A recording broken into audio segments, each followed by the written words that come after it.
That's right. Well, good morning, everyone. Nice to see everyone here. Happy Easter. Can you just imagine yourself, not a good day for it, but try to imagine yourself swimming on a nice hot day in a lake somewhere. And you're enjoying the water, but it's a rather breezy day, and when you get out of the water, you feel a little bit chilled. So you quick dry yourself off, make it up into the house, put on a change of clothes, and as you sit down with a nice warm blanket and perhaps a cup of tea or maybe a cup of coffee or hot cocoa, whatever you like, something to warm your insides up. As you sit down, you turn on the radio, and you happen to turn it to your favorite Christian station, which, by the way, here in Sioux City is K-Love at 101.1. Just in case you'd forgotten what those numbers were, 101.1. You listen to K-Love, and as you're listening to K-Love, you hear a song that's one of your favorite songs. Maybe it's by Mercy Me, I Can Only Imagine. Something that you really, really enjoy, you really love. Or by somebody, another one of your favorite artists comes on. And as you're listening to this favorite song, you're moved by it. You're captivated. The song says everything that you want to say, but for some reason, you can't. The song says everything you feel, but for some reason you aren't able to put that into words. But the music in the song does that for you. And so what happens? You get a chill, similar to the chill that you got when you got out of the lake. In fact, in both cases, you come down with a severe case of goosebumps. You get goosebumps when you chill coming out of the lake, and you get goosebumps when you hear this favorite song, this song that says everything you feel but aren't able to put into words. Why do such seemingly totally unrelated items, being cold and coming out of a lake, nice warm water of a lake, why does that have a similar reaction in our bodies as something as moving as one of your favorite songs? What is it that is the same in both cases? It's an unusual circumstance that God has given us called the physiology of emotion. It's the physiology of emotion. Goosebumps are a physiological phenomenon. Say that 10 times real fast. A physiological phenomenon that we share with our animal ancestors. Animals get goosebumps as well. It's useful to them in cases of survival, but with us, it's not so useful. Doesn't quite make sense. Goosebumps are tiny elevations of the skin that's just below the hair follicle, where the muscles contract just below the hair follicle, and a little bump arises, and the hair stands on end. That's a goosebump. Now, the question is, why do they call it goosebumps? Well, apparently, it's the skin that resembles a plucked chicken, or a plucked goose in this case. So in essence, you could be called turkey bumps, chicken bumps, well, you get the idea, duck bumps. Could all be called the same, but they're little elevations of hair that comes up on end. Now in the animal world, it's very important because when animals get cold, they get goosebumps and their hair stands up on end. The furrier the animal, the more hair that stands up. The more hair that stands up, the more air that is trapped in the fur, and the warmer the animal gets. It's a mechanism they use to keep warm. Also an animal, not much use for us because we don't have that kind of hair. But it's also useful to animals if they feel threatened. A cat, for example, we've all seen an animal, a pet, that hair stands up on end. But a cat, for example, will raise its hair will come up on its end, it turns sideways against the threat, maybe it's a dog that's attacking. It assumes this posture of anything it can do to make itself look bigger. The animals try to make themselves look bigger in the presence of a threat. So it's kind of a defense mechanism that they use. Once again, something that we don't use very often. But did you know that people are the only animals that experience goosebumps because of emotions? It's an emotional situation that results in a sense of awe. a sense of awe that we have when we are astounded by something. Perhaps we're astounded by something in nature. Perhaps we're astounded by walking down the aisle at our own wedding. Or perhaps we're astounded by the fact that when we stand up on a podium, say in hockey, Brady or Brock, we're standing up on a podium and the national anthem is being played or your school song is being played. You get goosebumps. You have this sense of awe. We are the only animals that have that God-given sense given to them. The reason for all these responses is this release of adrenaline, and the adrenaline glands are located on top of the kidneys. And in the time of fear or excitement or anger or any kind of an emotion, adrenaline is released.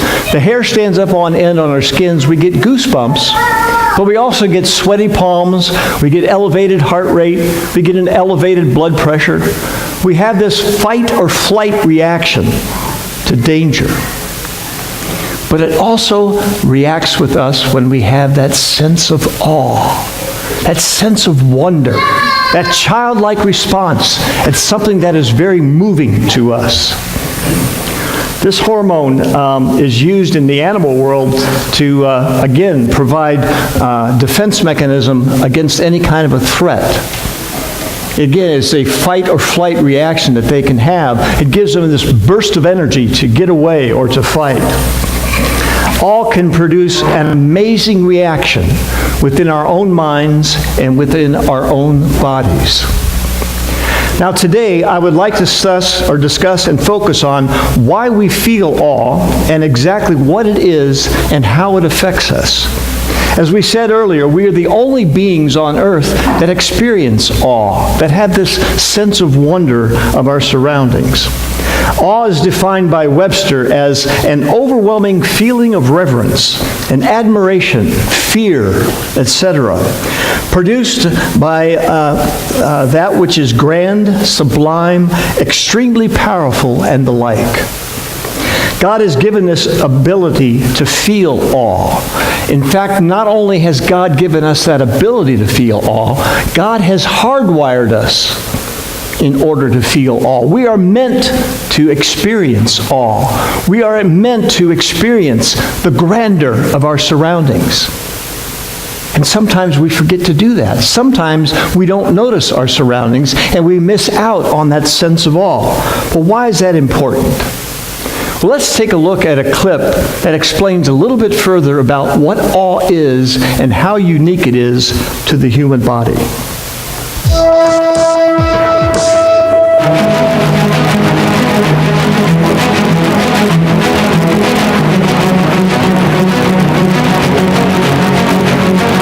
I think a lot about the contrast between banality and wonder, between disengagement and radiant ecstasy, between being unaffected by the here and now and being absolutely ravished emotionally by it. And I think one of the problems for human beings is mental habits. Once we create a comfort zone, we rarely step outside of that comfort zone. But the consequence of that is a phenomenon known as hedonic adaptation. Overstimulation to the same kind of thing, the same stimuli again and again and again, renders said stimuli invisible. Your brain has already mapped it in its own head, and you no longer literally have to be engaged by that. We have eyes yet see not, ears that hear not, and hearts that neither feel nor understand. There's a great book called The Wondering Brain that says that one of the ways that we elicit wonder is by scrambling the self temporarily so that the world can seep in. Henry Miller says even a blade of grass, when given proper attention, becomes an infinitely magnificent world in itself. Darwin said attention, if sudden and close, graduates into surprise, and this into astonishment, and this into stupefied amazement. That's what rapture is.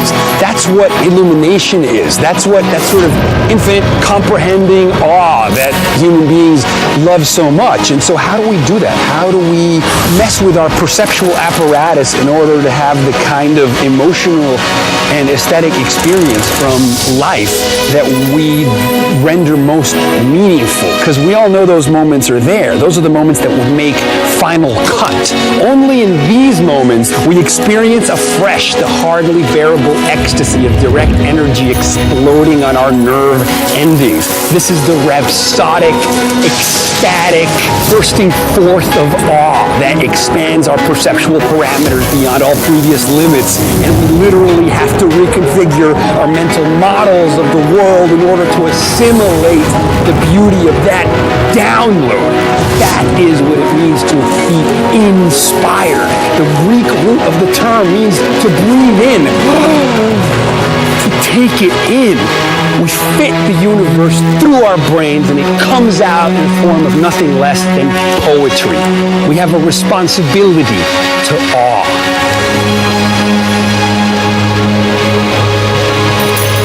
We have a responsibility to feel awe. So why do humans experience awe, and why is it important? A professor by the name of Keltner and a psychologist by the name of Haidt argued that awe is the ultimate collective emotion. In other words, it involves more than just one emotion. It's a collection of all emotions that come together.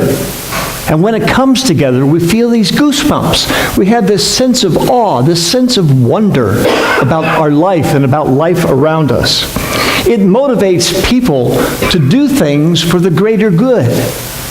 Think about that. When you are by yourself and experiencing awe, say you're in this grand forest of huge trees, and you experience this sense of awe about your surroundings, it humbles yourself. It humbles our being and makes us think about the greater good of others. During this experiment, they asked 1,500 people from across the country to evaluate just how much awe in their life they experienced. And as we know, some people experience awe more than others. And so they divided the people up, those that experienced the most awe and those that experienced the least awe, or those that were awe-deprived. Those that experienced the most awe were given 10 lottery tickets, good for a cash drawing somewhere. They were told that they could keep these lottery tickets or they could give them away to people that didn't get any lottery tickets in the experiment. Those people that experienced the greatest amount of awe gave away 40% more of their tickets than those that didn't experience awe, than those that didn't have this sense of wonder about life around them. So experiencing awe, collective emotions, helps us to realize just how important the rest of the world is. It helps us realize the importance of wonder in our surroundings. Again, we are called to experience awe. It also shows that through collective emotions that we are more in tune to others around us, and that applies to many things in life. Yes, of course, it also applies to worship. It applies to being together, to having fellowship within church. A sense of awe and a sense of wonder is even enhanced when you throw in the spiritual aspect of it.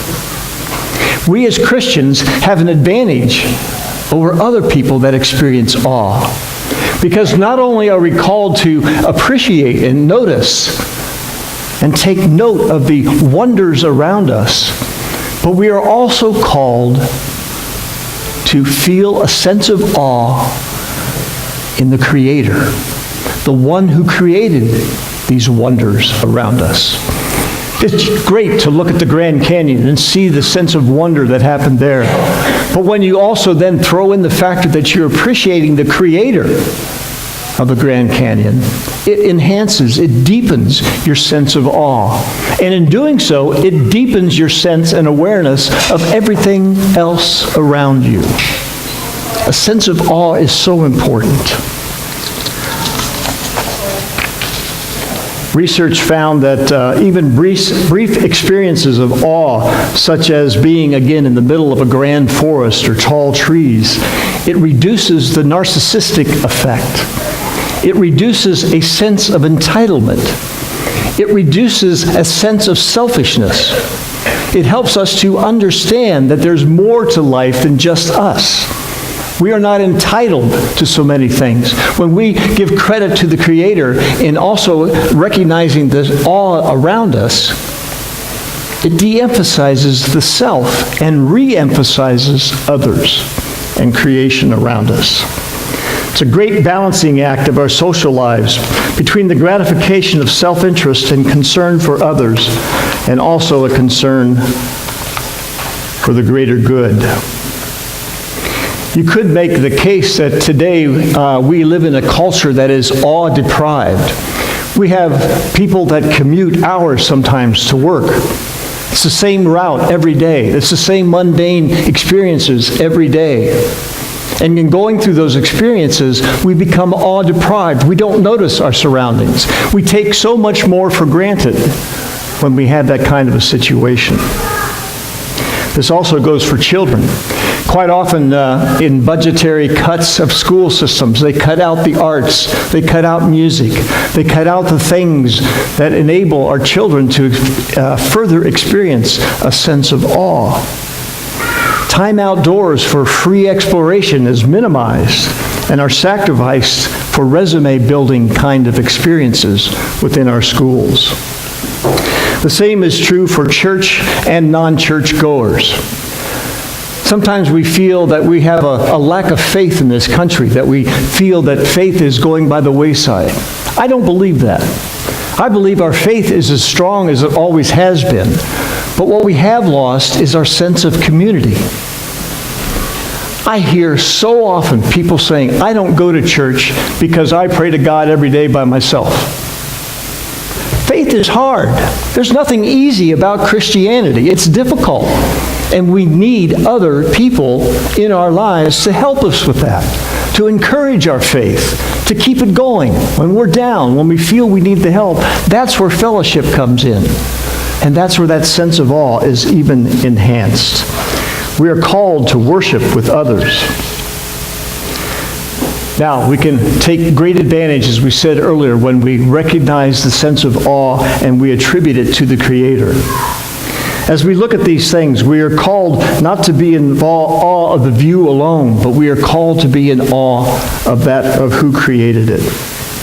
If you see a sign when you're driving down the road that says Grand Canyon straight ahead, or a sign that introduces you to the Grand Canyon, you're probably not in very much awe of the sign itself.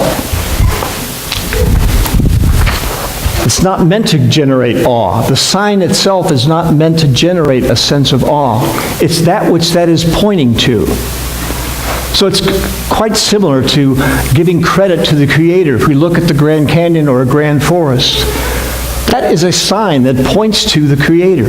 That is a sign that points to Jesus Christ, our Creator. Now let's take it one step further. I got to be honest with you. I had goosebumps when I wrote this message. I had goosebumps because of the resurrection of Christ. Talk about a sense of awe.